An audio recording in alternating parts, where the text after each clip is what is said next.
Smart Culture, Mathematics. Take a look at the following identity.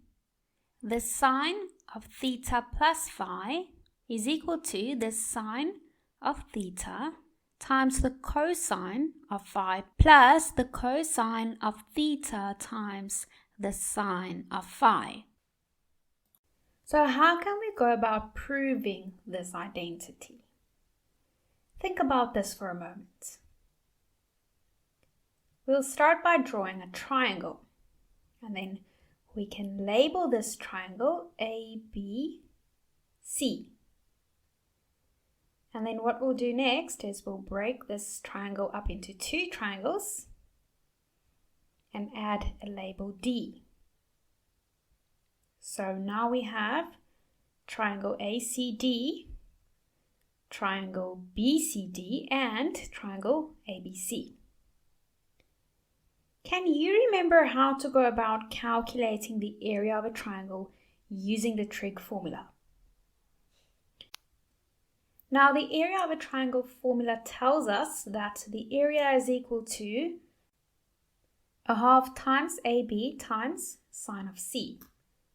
Now, we know that sine of 90 degrees is equal to 1. So if C is equal to 90 degrees, this becomes area is equal to a half times the base times the height. Now, let's apply this formula to our triangle. The area of triangle ABC will be equal to the area of triangle ADC plus the area of triangle DBC. So here we have triangle ADC and here we have triangle DBC.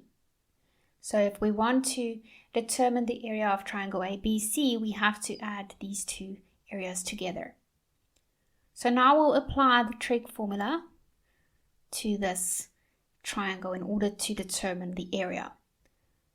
So we have a half AB sine of theta plus phi. Since the total of this angle right here is equal to the sum of theta and phi, is equal to a half BH times sine of theta plus a half AH times the sine of phi.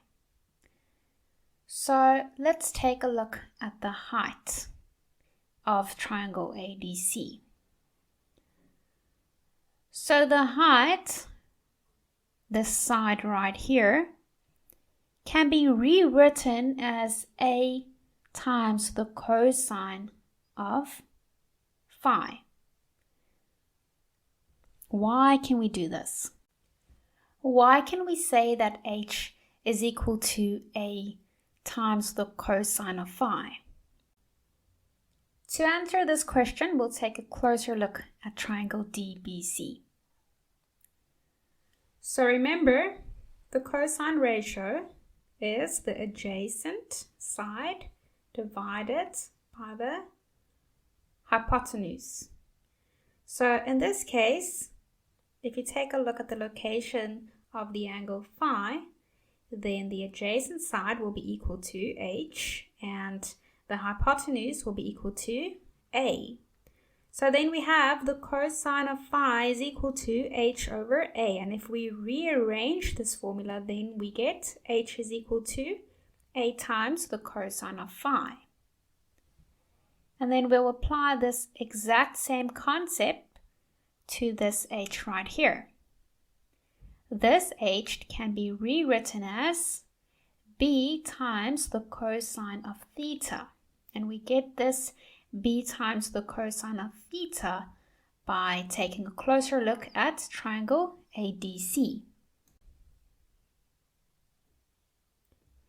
If we rearrange this formula, we get H is equal to B times the cosine of theta. So now this half will cancel out on both sides of the equal sign. So then we have AB sine of theta plus phi is equal to AB sine of theta times the cosine of phi plus AB times the cosine of theta times the sine of phi, which gives, when we cancel out the AB, sine of theta plus phi is equal to the sine of theta times the cosine of phi plus the cosine of theta times the sine of phi. So this is the first of the compound angle formulae or expansions, and it can be used to prove several more. For this course, we'll use the following 6 identities. These 6 identities or formulae form the set of compound angle formulae. Now, you might wonder why these identities are important. The answer is quite simple. By using these identities, it puts us in a position to solve trig problems more easily. For online tutoring or additional resources, visit our website, www.smartculture-education.com. Subscribe down below. It's easy.